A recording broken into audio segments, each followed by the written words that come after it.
பிள்ளைங்களுக்கு பிறந்த நாள். ஆனால் இங்கே வந்திருக்கிற எல்லாருக்கும் ஒரு பிள்ளைய தான் தெரியும்.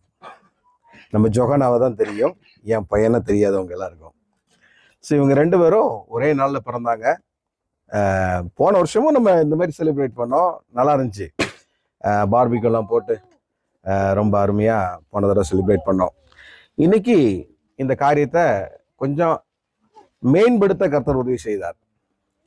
நம்ம இன்னைக்கு ஒரு சில காரியங்களை உங்ககிட்ட நான் ஷேர் பண்ணணும்னு ஆசைப்பட்டேன். இது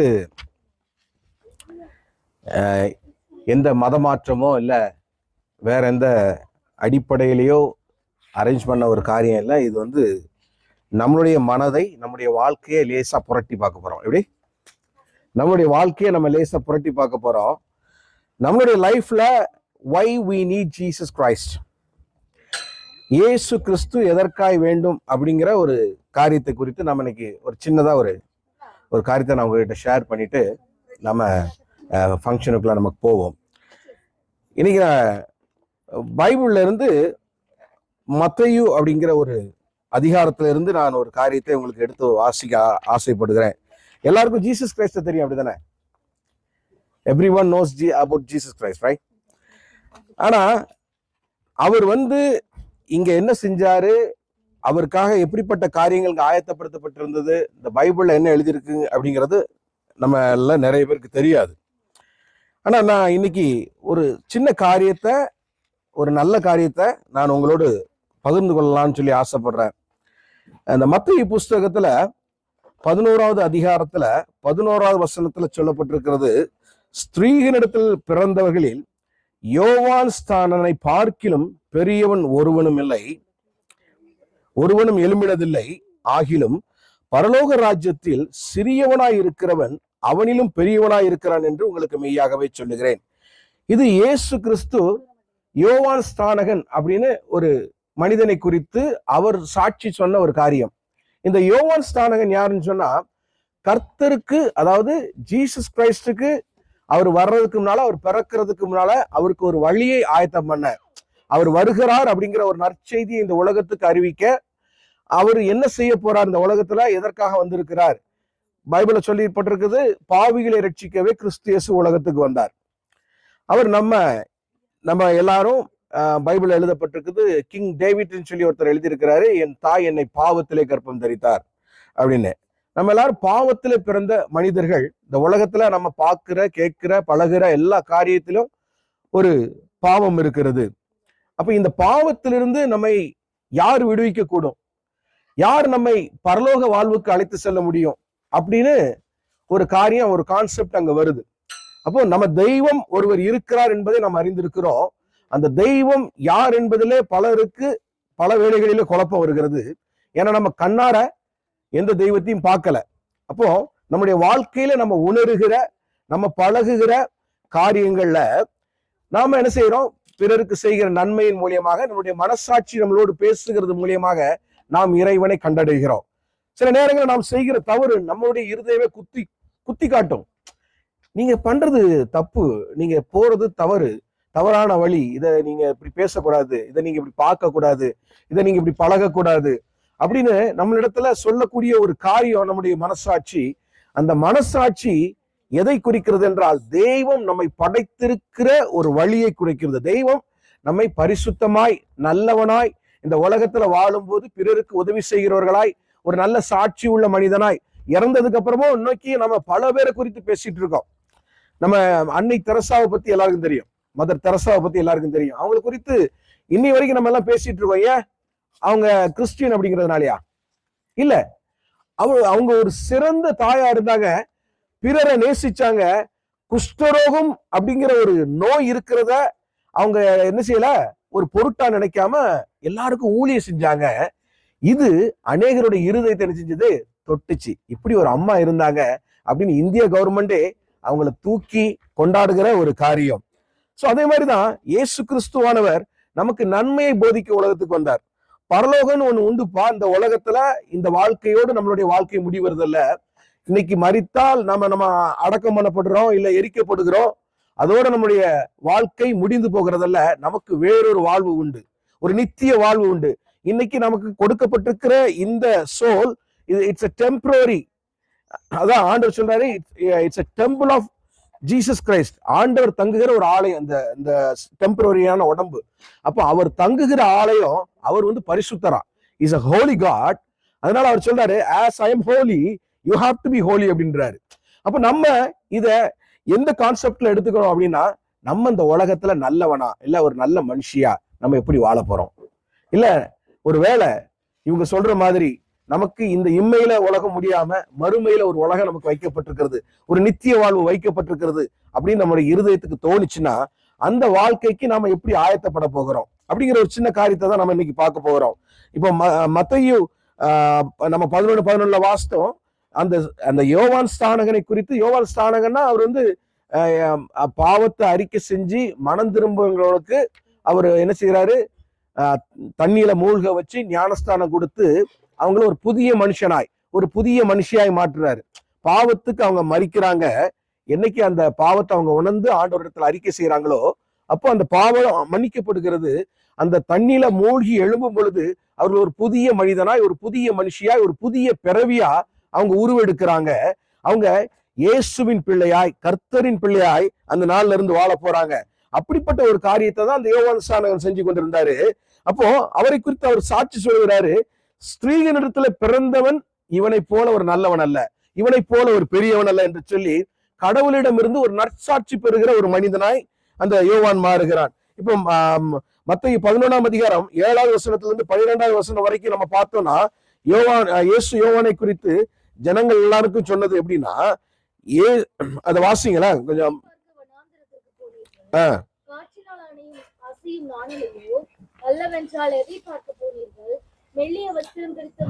இல்ல 7வது வசனத்துல வாசிங்க. அவர் போன பின்பு இயேசு யோவானை குறித்து ஜனங்களுக்கு சொன்னது என்னவென்றால், எதை பார்க்க வனாந்திரத்துக்கு போனீர்கள், நானலையோ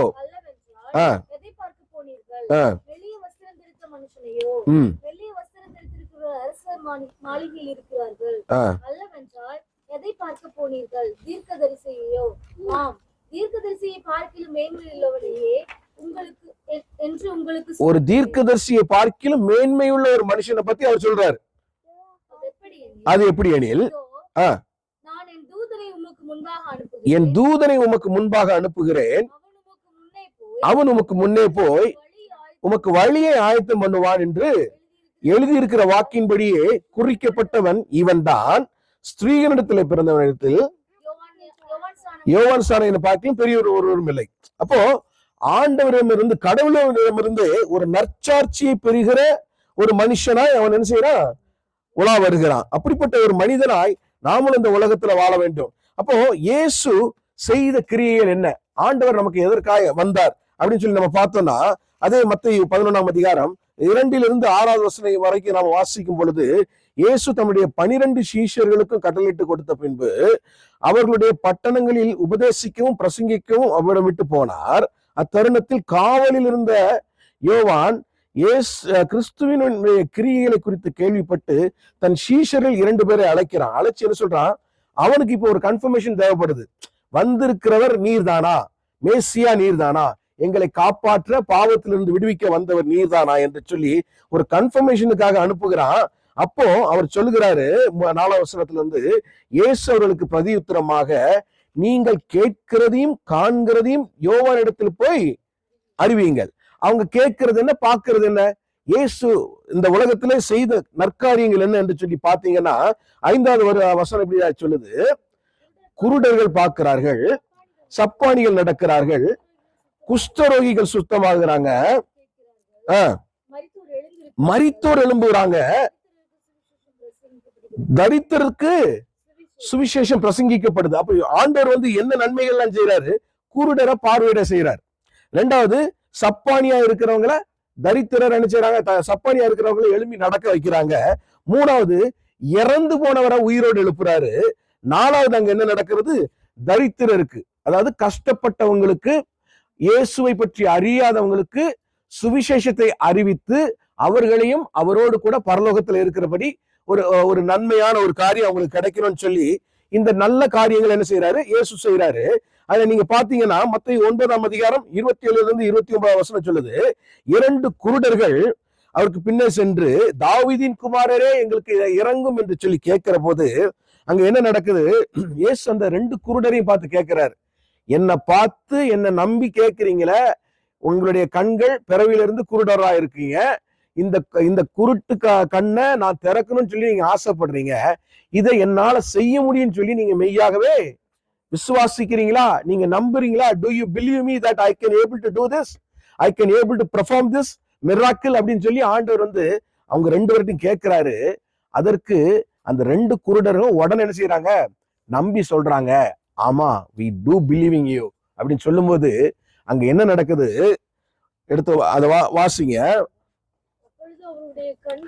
அப்பொழுது அவருடைய கண்களை அவர் தொட்டு, உங்கள் விசுவாசத்தின்படி உங்களுக்கு ஆக கடவுது. அதாவது ஆண்டவர் உங்களுக்கு நடக்கிற நன்மைகளை உங்களுடைய பிலீவ்ஸை வச்சு, உங்களுக்குள்ள இருக்கிற நம்பிக்கையை வச்சு அவர் விடுதலையாக்க விரும்புகிறார். நான் ஒரு பெரிய கடவுள், என்னால மட்டும்தான் இந்த காரியத்தை செய்ய முடியும் அப்படின்னு அவர் சொல்லுக்கு வரல. மாறாக அவர் என்ன செய்யறாரு? எப்பா நீ நம்புனா உன்னால இந்த காரியம் முடியும், உன்னால இதை செய்ய முடியும்னு சொல்லி நீ ஒன்ன நம்புனா இந்த காரியம் உனக்கு என்ன செய்யும்? அப்படியே ஆகும் என்று சொல்லி ஆண்டவர் கற்றுக் கொடுக்கிறார். இப்போ நம்ம என்ன செய்வோம்? நாம இப்போ ஒரு டீச்சரா இருந்தா நாம பாடம் நடத்தி கொடுப்போம் பிள்ளைங்களுக்கு. அந்த பிள்ளைங்களுக்கு எப்படி பாடம் நடத்தணும்னா கத்து கொடுப்போம் இல்ல. ஆனா ஜீசஸ் கிறிஸ்து என்ன சொல்றாரு? நீங்க சுகமானீங்க, ஆனா எதனால சுகமானீங்க? நான் தொட்டது உண்மைதான், ஆனா உங்களுக்குள்ள இருக்கிற அந்த நம்பிக்கை உங்களை இன்னைக்கு என்ன செய்யுது? விடுதலை ஆக்குறது. பிறவிலிருந்து நீங்க குருடனா இருக்கிறீங்க, ஆனா இன்னையில இருந்து நீங்க 2 பேரும் என்ன செய்ய போறீங்க? இந்த உலகத்தை பார்க்க போறீங்கன்னு சொல்லி இயேசு அவர்கள் கண்களை தொட்டு திறக்கிற ஒரு காரியம்.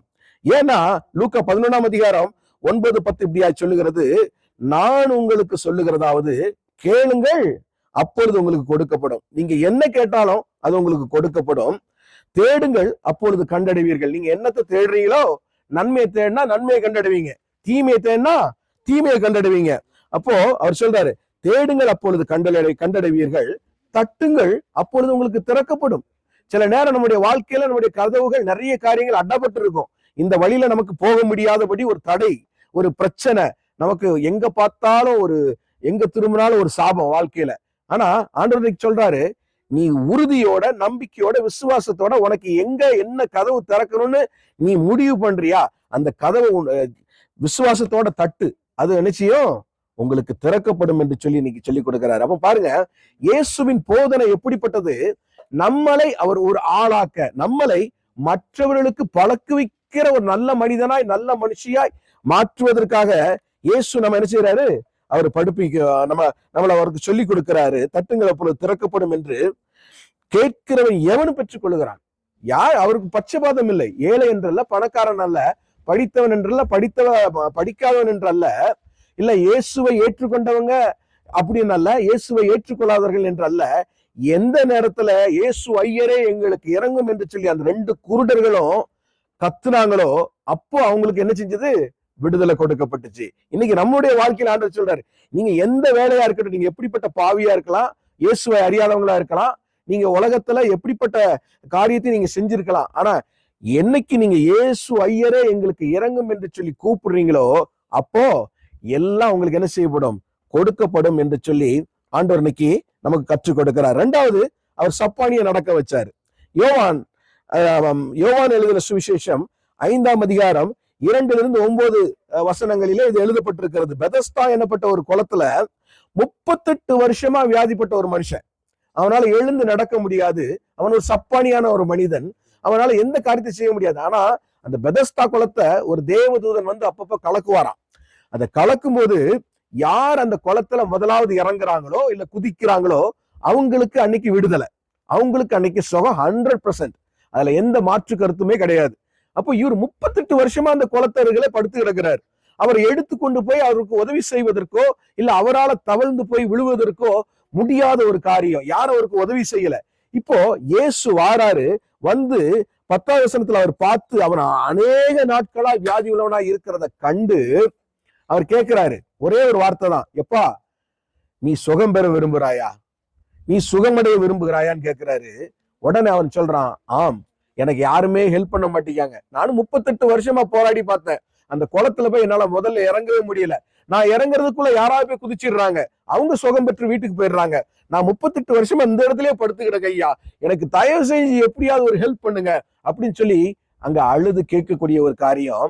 ஆனா இயேசு அவனை தூக்கி குளத்துல போடல, மாறாக ஒரே ஒரு வார்த்தை தான் சொன்னாரு, நீ எழுந்து உன் படுக்கை எடுத்துட்டு என்ன செய்யி உன் வீட்டுக்கு போ. ஒரே ஒரு வார்த்தை தான். Just one word good heel him.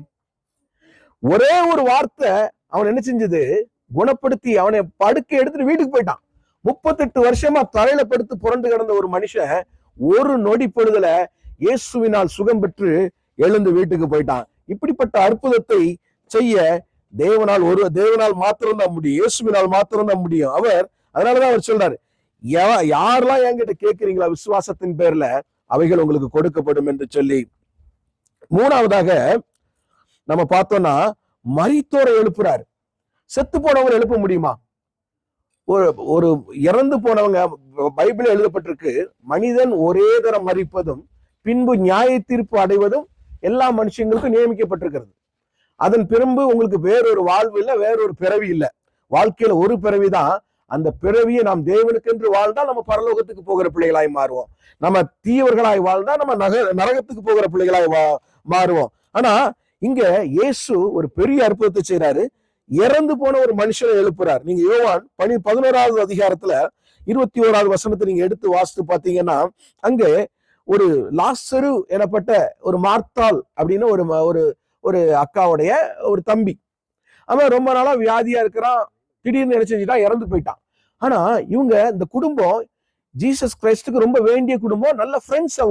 இவங்க எல்லாம் ரொம்ப ஃப்ரெண்ட்ஸா இருந்தாங்க. லாசரு இறந்து போனது இயேசுக்கு தெரிஞ்ச உடனே அவர் வாராரு. வந்து அவனுக்காக என்ன செய்யறாரா, நீங்க பாருங்களேன், 34வது வசனத்தை வாசிங்களா, யோவான் 11:36.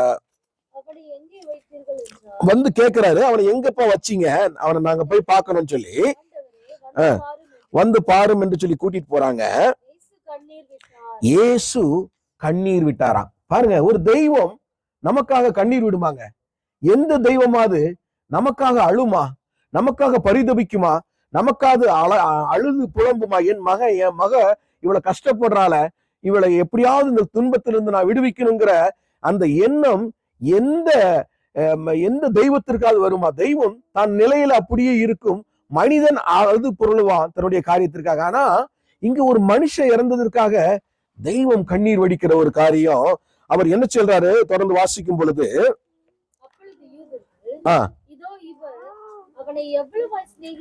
பாருங்க எவ்வளவா சிநேகிக்கிறார். நம்மளை சிநேகிக்கிற ஒரு கடவுள் இயேசு. நம்மள அன்பு கூறுகிற ஒரு கடவுள் இயேசு. மற்றவர்களை போல நம்ம என்ன செய்ய போறது இல்ல. கடவுளுக்கு நமக்கு ஒரு தூரம், ஒரு டிஸ்டன்ஸ், ஒரு பயம், ஒரு நடுக்கம் இல்ல. அவர் என்ன சொல்றாரா, நம்மள அப்பா பிதாவே, எங்க அப்பா அப்படின்னு கூப்பிடுற ஒரு புத்திர சுவிகாரத்தின் ஆவி. ரிலேஷன் பிட்வீன் எப்படி இருக்குது, அப்பாக்கும் பிள்ளைக்கு இருக்கிற ஒரு ரிலேஷன்ஷிப். பைபிள்ல நீங்க இயேசுவை குறித்து எழுதி பாத்தீங்கன்னா, ஃப்ரெண்டா இருக்கிறாரு, சகோதரனா இருக்கிறாரு, சகோதரியா இருக்கிறாரு, ஒரு தாயா இருக்கிறாரு, ஒரு தகப்பனா இருக்கிறாரு. அவர் நமக்கு எல்லாவற்றுக்கும் எல்லாமா இருக்கிறார். அவரை நீங்க எந்த ரோலுக்கும் வச்சு அவரை கரெக்டா நீங்க பொருத்தி வைத்து பார்க்க முடியும். அவர் எல்லா ரோலுக்கும் நமக்கு பொறந்து வர முடியும் வாழ்க்கையில. ஆனா இங்க அவர் என்ன செய்யறாரா, அவர் அதிகமாய் நேசிக்கிற ஒரு காரியம். தொடர்ந்து நீங்க வாசிக்கும் பொழுது, அவர்களில் சிலர், பாருங்க இது யாரு, ஜனங்க சாட்சி சொல்றாங்க, குருடனுடைய கண்களை திறந்த இவர் இவனை சாகாமல் இருக்கவும் பண்ணவும் கூடாதா? ஒருவேளை இந்த மிராக்களும் நடந்தா நல்லா இருக்குமே, ஒரு குருடனை கண்ணு திறக்க வச்சாரு, இவனையும் எழுப்பிட்டா நல்லா இருந்திருக்குமே, இல்ல இவன் சாகாம இருந்திருந்தா நல்லா இருந்திருக்குமே, இவர் பக்கத்துல இருந்திருந்தா இது நடந்திருக்காது அப்படின்னு சொல்லி சொல்லுகிற ஒரு காரியம். அப்பொழுது இயேசு மறுபடியும் தமக்குள்ளே கலங்கி கல்லறையின் இடத்துக்கு வந்தார். அது ஒரு குகையா இருந்துச்சு, அது மேல ஒரு கல் வைக்கப்பட்டிருந்தது. இயேசு அந்த கல்லை எடுத்து போட சொல்றாரு. இப்போ மார்த்தாள் சொல்றாங்க, அவருடைய அக்கா சொல்றாங்க, ஆண்டவரே நாருமே 4 நாளாச்சு, 4 நாளான டெட் பாடியை நீங்க திறக்க சொல்றீங்க, அங்க நிக்க முடியுமா? பாடி டீகாம்போஸ் ஆயிருக்குமே, நீங்க அதை திறந்தீங்கன்னா ஒரே புழுவும் பூச்சியும் அரிச்ச ஒரு பாடியா இருக்குமே, அதை போய் நீங்க திறக்க சொல்றீங்களே அப்படின்னு சொல்லி யார் சொல்றா? அந்த அந்த இழந்து போன தம்பியோடைய அக்காவே சொல்றாங்க. அப்போ இயேசு அவளை நோக்கி, எப்பா நீ விசுவாசித்தால் தேவனுடைய மகிமையை காண்பாய், உனக்கு சொல்லுகிறேன். அப்பொழுது மரித்தவன் இடத்துல இருந்த, இப்ப கல்ல எடுத்துட்டு போட்டாங்க.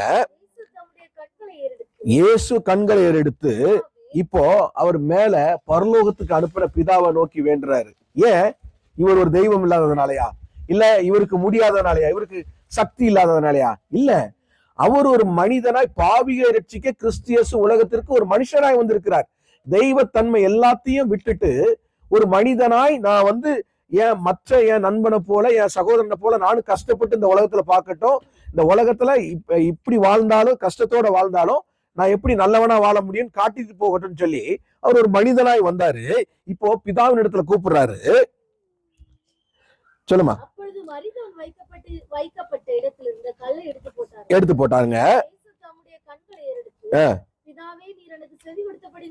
பிதாவே நீர் எனக்கு செவி கொடுத்தபடினால் உம்மை ஸ்தோத்தரிக்கிறேன், நீர் எப்பொழுதும் எனக்கு செவி கொடுக்கிறேன் என்று அறிந்திருக்கிறேன். ஆனாலும் நீர் என்னை அனுப்பினதை சூழ்ந்து நிற்கும் ஜனங்கள் விசுவாசிக்கும்படியாக அவர்கள் நிமித்தம் இதை சொன்னேன் என்றார். இவங்க சொன்னதுக்கு அப்புறம் இப்போ லாசருவே வெளியே வா, Lazarus come out of the tomb. அவர் சொல்றார், வெளியே வா, நீ படுத்து கிடந்தது போதும், நீ மரித்திருந்தது போதும்பா, நீ இப்ப எழும்பி வெளியே வா, நான் உனக்கு கட்டளை கொடுக்கிறேன். Just one word. அங்க என்ன நடக்குது அடுத்ததாக? இவங்க சொன்ன பின்பு மரித்தவன் வெளியே வந்தான், அவன் கால்களும் கையிலும் பிரேத சீலைகளினால் கட்டப்பட்டிருந்தது, சுற்றப்பட்டிருந்தது. இயேசு அவர்களை நோக்கி, இவனை கட்டவிழ்த்து விடுங்கள் என்றார். ஹல்லேலூயா. பாருங்க எப்படிப்பட்ட தெய்வம், பாருங்க எப்படிப்பட்ட ஒரு நல்ல இயேசு பாருங்களேன். அவர் மனது உருகிறது மாத்திரமல்ல, அவர்களுக்கு நன்மை செய்கிறவரா மாறுகிறார். ஒரு மரித்து போன ஒரு மனுஷனை அவர் கூப்பிடுறார், லாசரு என் நண்பனே, my dear friend Lazarus come out அப்படின்னு கூப்பிடுறார். உறக்க சத்தமா கூப்பிட்டாராம். கூப்பிட்ட உடனே அந்த அற்புதம் நடக்குது. அவன் கட்டி வைத்திருந்த சீலையோட அப்படியே எழுந்து என்ன செய்யறான்? கல்லறையை விட்டு வெளியில வாரான் உயிரோட. பாருங்க, இயேசு இந்த உலகத்துல செய்ததெல்லாம் அற்புதம், அடையாளம், நன்மை. அவர் செஞ்சதெல்லாம், அவர் செஞ்ச குற்றம் என்ன தெரியுமாங்க? அவர் சிலுவையில ஏன் அரைஞ்சாங்க தெரியுமா? ஏன்னா அவர் எல்லாருக்கும் நன்மை செஞ்சாராம். டெம்பிள்ல, சர்ச்சில் பரிசேயர்கள், சதுசேயர்கள் இருந்தாங்க, வேதபாரர்கள் இருந்தாங்க. இவங்கெல்லாம் மோசையின் பிரமாணத்தை கற்றுக் கொடுத்து கொண்டிருந்தாங்க ஜனங்களுக்கு. அன்பு குறித்து கற்றுக் கொடுக்கல, தேவனுடைய வழியை குறித்து கற்றுக் கொடுக்கல, பரலோகத்துக்கு போகிற வாழ்க்கையை பத்தி அவங்க கற்றுக் கொடுக்கல. மாறாக அவங்க தங்களுடைய வயிறு நிரப்புவதற்கும் தங்கள் பணப்பையை நிரப்புவதற்கும் குறியா இருந்தாங்க. ஆனா இயேசு வந்தவர் அப்படி அல்ல. நான் எப்படி வாழ வேண்டும் என்று சொல்லி, ஒரு ஊழியக்காரனா எப்படி இருக்கணும், ஒரு ஜனங்கள் நான் எப்படி இருக்கணும், மக்கள் நான் எப்படி இருக்கணும், மக்கள் மீது எப்படி அன்பு செலுத்தணும் என்று சொல்லி, எப்படி கருணையா இருக்கணும்னு சொல்லி அவர் காட்டி போனதெல்லாம் அன்பும் கருணையும் தான். இயேசுவின் வழியெல்லாம் அன்பு. அன்பை தவிர அவருக்கு வேற ஒண்ணும் தெரியாது. அந்த அன்பை காட்டினதுனாலதான் கடைசியில அவரை சிலுவை மரத்துல தூக்கி அடிச்சு ரத்த காயம், உடம்பெல்லாம் உழுத நிலம் போல இருந்துச்சான். உழுத நிலம் எப்படி இருக்கும்? ஒரு ஒரு பெடிஃபீல்டுல ஒரு அரிசிக்கு போடுறதுக்கு உழுறாங்கன்னா, நெல் போடுறதுக்கு உழுதாங்கன்னா அது எப்படி இருக்கும் பாருங்களேன். அவர் உடம்பு உழுத நிலம் போல இருந்துதான். வாரினால 5000க்கும் மேற்பட்ட அடிகள் அவருடைய உடம்புல விழுந்துச்சு. அவர் உடம்புல எல்லாம் அந்த வாரில் எப்படி இருக்கும்னா, முனில கொக்கி மாதிரி இருக்கும். அதை அடித்து அதை எடுக்கும் பொழுது சதை அப்படி கிழித்து விட்டு அது வெளியே வரும். ஏன்னா குற்றமில்லாத ரத்தம் இந்த உலகத்துல சிந்தப்பட்டால்தான் பாவிகளுக்கு மீட்பு உண்டு. பாவிகளை ரட்சிக்கவே கிறிஸ்து உலகத்துக்கு வந்தார். பைபிள் எப்படி ஒரு வசனம் சொல்லுது, 1 யோவான் 1:7, அவர் ஒளியா இருக்கிறது போல நாமும் அவருடைய ஒளியிலே நடந்தால் அவரோடு ஐக்கியப்பட்டு இருப்போம். இயேசு கிறிஸ்துவனுடைய ரத்தம் சகல பாவங்களையும் நீக்கி நம்மை சுத்திகரிக்க வல்லமை உள்ளது. இந்த உலகத்துல நம்முடைய பாவக்கரையை போக்குவதற்கு இயேசுவின் ரத்தத்தை விட உலகத்துல வேற எந்த ரத்தமும் கிடையாது, எந்த பலியும் கிடையாது. நீங்க பழைய ஏற்பாட்டு காலத்துல எடுத்து வாசித்து பார்த்தீங்கன்னா ஒருத்தர் பாவத்திற்காக பலி கொடுத்தாங்க.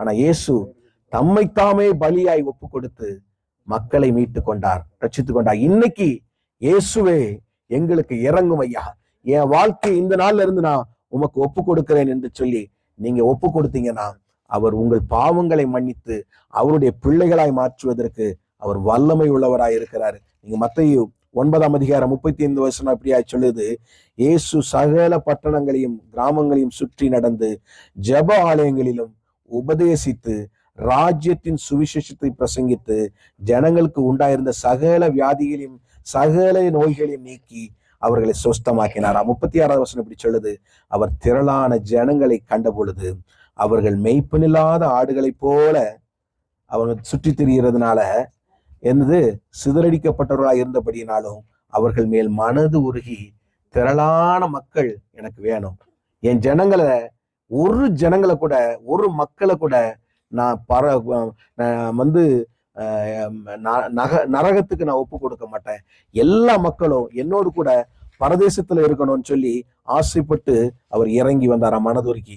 அவர் என்ன சொன்னா தெரியுமா? மத்தேயு 10 நீங்க எடுத்து வாசித்து பாத்தீங்கன்னா தன்னுடைய சீஷர்களுக்கு அவர் சக்தியை கொடுத்து பவரை கொடுத்து அவர் சொல்றார், நீங்க போய் உலகமெங்கும் போய் சுவிசேஷத்தை அறிவிங்கப்பா. யோவான் 10:6-7 எப்படியா சொல்லுகிறது, காணாமற் போன ஆடுகளாகிய இஸ்ரவேல் வீட்டார் இடத்துக்கு போங்க, போகையில் பரலோக ராஜ்யம் சமீபித்து இருக்கிறது என்று சொல்லி பிரசங்கிங்கன்னு சொல்லி எல்லாருக்கும் அந்த வேலையை கொடுக்கிறார். ஏன் தெரியுமா? ஒரு மனுஷன் கூட கெட்டு போய் நரகத்துக்கு போறது அவருடைய சித்தம் அல்ல. எல்லாரும் அவருடைய சமூகத்துல அவரோடு கூட நம்ம என்னைக்கும் ஆடி பாடி கொண்டாடுகிற ஒரு வாழ்க்கையை வாழணும்னு சொல்லி இயேசு ஆசைப்படுகிறார். அதனாலதான் அநேகம் பேருக்கு இந்த வேலையை கொடுத்திருக்கிறார். போய் பிரசங்கம் பண்ணுங்கப்பா, இயேசுவை குறித்து சொல்லுங்கப்பா, அவர் அன்பை குறித்து சொல்லுங்கப்பா, உண்மையான இந்த பைபிளுடைய வார்த்தைகளை குறித்து சொல்லுங்கப்பா. அந்த பைபிள் எழுதப்பட்டிருக்கிற எந்த வார்த்தைகளும் இது மரித்து போன வார்த்தைகள் அல்ல, இது ஜீவிக்கிற வார்த்தை. இதை நீங்க வாசித்தீங்கன்னா இந்த வார்த்தை உங்களோடு கூட பேசும், இந்த வார்த்தை உங்களை ஆற்றி தேற்றும், உங்களுடைய கஷ்டங்கள்ல உங்களுக்கு பலத்தை தரும், நன்மையை தரும், விழுந்து கிடக்கிற இடத்துல இருந்து உங்களை தூக்கி விடும். இந்த ஒரு பைபிள் போதும். இந்த வசனத்தை நம்ம வாசிக்கும் பொழுது இதில் இருக்கிற வேத வார்த்தைகள் நம்மை பலப்படுத்தி இந்த உலகத்துல நம்ம வாழுகிற கடைசி நாள் வட்டம் நம்ம நல்லவனாய், ஒரு நல்ல மனிதனாய், நல்ல மனுஷியாய், பிறருக்கு உதவி செய்கிற ஒரு மனிதனாய், ஒரு மனுஷியாய், உண்மையாய் தெய்வத்தை தேடுகிற ஒரு மனிதனாய், ஒரு மனுஷியாய் நம்மளை மாற்றிவிட வல்லமை உள்ள வார்த்தை இந்த வேதத்தில் எழுதப்பட்டிருக்கிறது, இந்த பைபிள் எழுதப்பட்டிருக்கிறது. If you read that, it's truly going to lead you. ஆண்டவர் சொல்றாரு, இன்னைக்கு காணாமல் போன ஆடுகளாகிய என் ஆடுகளை தேடி நான் வந்திருக்கேன்ப்பா, என் ஆடுகளுடைய பரலோக ராஜ்யத்துல சமீபமா இருக்குன்னு சொல்லி என் ஆடுகள்கிட்ட போய் சொல்லுங்க. அந்த பரலோக ராஜ்யத்துல என்னுடைய ஒரு ஆடுகளும் மிஸ் ஆகாம எல்லா ஆடுகளும் என் இடத்துல வரணும்னு சொல்லி மத்தேயு 28:19 ஒரு வேலையை சொல்றாரு. நீங்க புறப்பட்டு போய் சகல ஜாதிகளையும் சீஷராக்கி பிதா குமாரன் பரிசுத்த ஆவியின் நாமத்தினாலே அவர்களுக்கு ஞானஸ்தானம் கொடுத்து எல்லாரையும் என்னுடைய பிள்ளைகளா மாற்றுங்கன்னு சொல்லி அதுக்குதான் சொல்றாரு. இங்க பலர் தவறா நினைச்சு கொள்றாங்க, நம்மளை மதம் மாத்துறாங்க, நம்மகிட்ட இதை திணிக்கிறாங்கன்னு. ஆனா நாங்க செய்யறதெல்லாம் ஒரே ஒரு காரியம்தான், இயேசுவின் அன்பை, அவருடைய உண்மையான கருணையை, உண்மையாய் பாவிகளை ரட்சிக்கிற அந்த அதீத குணத்தை நாங்க ஜனங்களுக்கு சொல்றோம். ஏன்னா இது சொல்ல வேண்டியது எங்க மேல விழுந்த கடமை. இதை நீங்க இன்னைக்கு கேட்குறீங்கன்னா இது என்னைக்கோ பிளான் பண்ண ஒரு டே. இது திட்டமிட்டு தேவனால் திட்டமிட்டு அழைக்கப்பட்ட இந்த கூட்டம் தான் இன்னைக்கு இந்த இடத்துல உட்கார்ந்துருக்கு.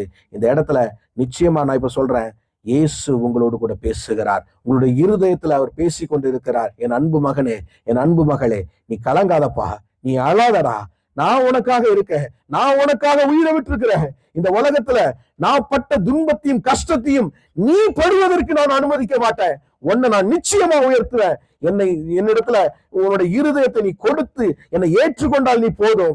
மற்ற எல்லா காரியத்தையும் உன்னை வழி நடத்துகிற கர்த்தராய் நான் கடைசி வரைக்கும் உன்னோடு கூட நான் வலம் வருவேன் என்று சொல்லி இன்னைக்கு ஆண்டவர் பிராமிஸ் பண்றாரு. நம்ம எல்லாரும் இன்னைக்கு இயேசுவை இருதயத்துல ஏற்றுக்கொள்ளணும்னு நினைக்கிறவங்க உண்மையா கண்களை மூடி ஒரு சின்ன பிரேயர் பண்ணுவோமா? ஆண்டவரே, நான் இதுவரைக்கும் எப்படிப்பட்ட வாழ்க்கையை நான் வாழ்ந்தேன் எனக்கு தெரியாதப்பா, நீங்க யாருன்னு எனக்கு தெரியாது. இயேசு கிறிஸ்து என்று நான் ஜீசஸ் கிரைஸ்ட்னு கேள்விப்பட்டிருக்கிறேன், ஆனா உங்களுடைய குணாதிசயம் எனக்கு தெரியாது. ஆனா நீங்க இப்படிப்பட்ட ஒரு அன்புள்ள தெய்வம்னு சொல்லி நான் இன்னைக்கு பார்த்தேனே. உங்க பைபிள்ல எல்லாம் இப்படிதான் எழுதியிருக்கா? இயேசுவின் குணாதிசயங்கள்லாம் இப்படித்தானா? அவர் பாவிகளை ரட்சிக்கக்காக தான், என்ன ரட்சிப்பதற்காக தான் அந்த உலகத்துக்கு வந்தாரா? அதனாலதான் அவர் சிலுவையில் அடிக்கப்பட்டாரா? அதனாலதான் அவர் ரத்தத்தையும் உடம்புல இருக்கிற கடைசி சொட்டு ரத்த உடைய அவர் விலை ஒப்பு கொடுத்து மற்றவர்களால் காரி துப்பப்பட்டு அசிங்கப்படுத்தப்பட்டு அவமானப்படுத்தப்பட்டு எனக்காகவா இவர் இதெல்லாம் செஞ்சாரு? எனக்காகவா ஒரு தெய்வம் தன்னுடைய மகிமையெல்லாம் துறந்து ஒரு மனுஷனா இந்த பூமியில இறங்கி எனக்காகவா இவ்வளவு கஷ்டப்பட்டாரு, இவ்வளவு பாடுபட்டார் என்று சொல்லி உங்களுடைய இருதயத்துல இந்த நேரத்துல அது உறுத்திச்சுன்னா இன்னைக்கு ஆண்டவரிடத்துல கேளுங்க. ஆண்டவரே, அவர் சொன்னார்ல, தேடுங்கள் அப்பொழுது கண்டடைவீர்கள், தட்டுங்கள் அப்பொழுது உங்களுக்கு திறக்கப்படும், நீங்க என்ன கேட்கிறீங்களோ அவருடைய நாமத்தினால அவைகள் உங்களுக்கு கொடுக்கப்படும் சொல்லி அவர் இன்னைக்கு சொன்ன காரியம் மிகவும் உண்மையானதுங்க. இந்த வேத வசனம் நம்ம இடத்துல பேசும், அது உங்களுடைய இருதயத்துல அது பேசும். அதை வாசிக்க வாசிக்க வாசிக்க அதுல இருந்து ஒரு நம்பிக்கை நமக்கு பிறக்கும் பாருங்களேன். அந்த நம்பிக்கைய இந்த உலகத்துல எந்த ஆணாலையும் எந்த பெண்ணாலையும் நமக்கு கொடுக்கவே முடியாது.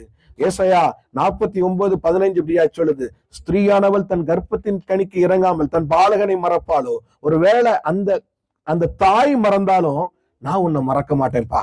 ஒருவேளை இந்த உலகத்துல உன்னை பெற்ற தாய் உன்னை கைவிடலாம், நீ கட்டின மனைவி உன்னை கைவிடலாம், நீ பெத்த பிள்ளைங்க உன்னை கைவிட்டுட்டு போலாம், ஆனா நான் என்றும் உன்னை கைவிடாத தேவன் உன்னோடு கூட இருக்கணும்னு ஆசைப்படுறேன், உன்னோட இருதயத்தை மாத்திரம் எனக்கு தருவையா என்று சொல்லி ஆண்டவர் இந்த நேரத்துல கேட்கிறார். நம்ம ஒரு சின்ன ஜெபம் பண்ணி முடிப்போமா?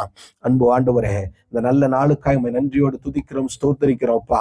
ஆண்டவரே, விதைக்கப்பட்ட இந்த வசனம் நல்ல நிலத்திலே இன்று விழுந்திருக்கிறது என்று சொல்லி நாங்கள் விசுவாசிக்கிறோம்ப்பா. அது 1 10 100 அறுவடை தரும் என்று சொல்லி விசுவாசிக்கிறோம்ப்பா. இந்த நேரத்துல உம்மை குறித்து தங்களுடைய சிந்தையிலே தங்களுடைய இருதயத்துல நினைக்கிற ஒவ்வொரு பேரையும் கர்த்தர் இந்த நேரத்தில் நீர் தொடும்படியா ஜெபிக்கிறேன் இயேசு கிறிஸ்துவின் நாமத்தினாலே. ஆண்டவரே, அவருடைய பாவங்கள் இந்த நாளிலே கழுவப்படுவதாக. ஆண்டவரே, உம்முடைய நாமத்தை குறித்து ஆண்டவரே தகப்பனே இந்த நாளில் அறிந்து கொண்டாங்களேப்பா. நீங்க உண்மையான தெய்வம், நேசிக்கிற தெய்வம், எனக்கு ஒரு ஃப்ரெண்டா, எனக்கு ஒரு வெல்விஷரா, எனக்கு ஒரு அப்பாவா, எனக்கு ஒரு அம்மாவா நீங்க இருப்பீங்கன்னு சொல்லி வாக்கு கொடுத்தீங்களே, அந்த வாக்கு உண்மைனா என்னுடைய வாழ்க்கையில இன்னைக்கு நீங்க வாங்க, என்னுடைய இருதயத்துல இன்னைக்கு வாங்கன்னு சொல்லி கேட்கிற எல்லாருக்கும் அப்பா நீங்க உங்களுடைய ரட்சிப்பை இலவசமாய் கொடுக்கும்படியாய் ஜெபிக்கிறோம். ஆண்டவரே, நீர் அப்படி செய்கிற கிருபைக்காய் நன்றி செலுத்துகிறோம். விலையேறப்பட்ட இந்த ரட்சிப்பு ஆண்டவரே இந்த நாளில் இங்க இருக்கிற ஒவ்வொருவருக்கும் கொடுக்கப்பட கர்த்தர் உதவி செய்வீராக. நீர் அப்படி செய்கிறதற்காய் நன்றி செலுத்துகிறோம்ப்பா.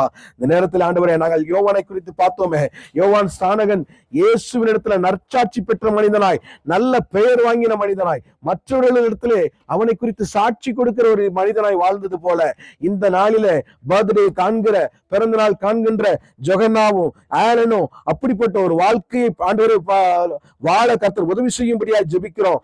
இயேசு கிறிஸ்துவே அவங்களுக்கு சாட்சி கொடுக்கிற ஒரு நல்ல பண்புள்ள ஒரு வாழ்க்கையை இந்த பிள்ளைகள் வாழ்ந்து சுகித்திருக்க கர்த்தர் உதவி செய்யும்படியா ஜெபிக்கிறோம்.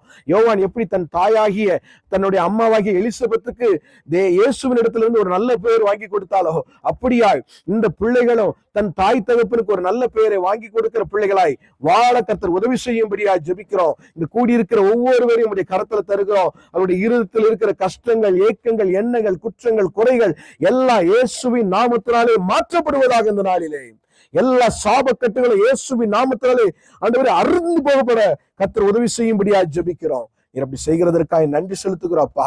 தேவைகள் எல்லாவற்றையும் சந்திப்பீராக.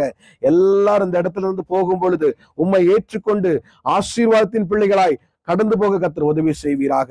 அப்படி செய்கிறதற்காக நமக்கு நன்றி செலுத்துகிறோம். துதி கன மகிமையெல்லாம் உமக்கு ரட்சகர் இயேசுவின் நாமத்தினாலே கேட்கிறோம் அன்பின் நல்ல பிதாவே, ஆமென். தேங்க்யூ. நம்ம எல்லாம் கேக் கட் பண்ணிடலாம்.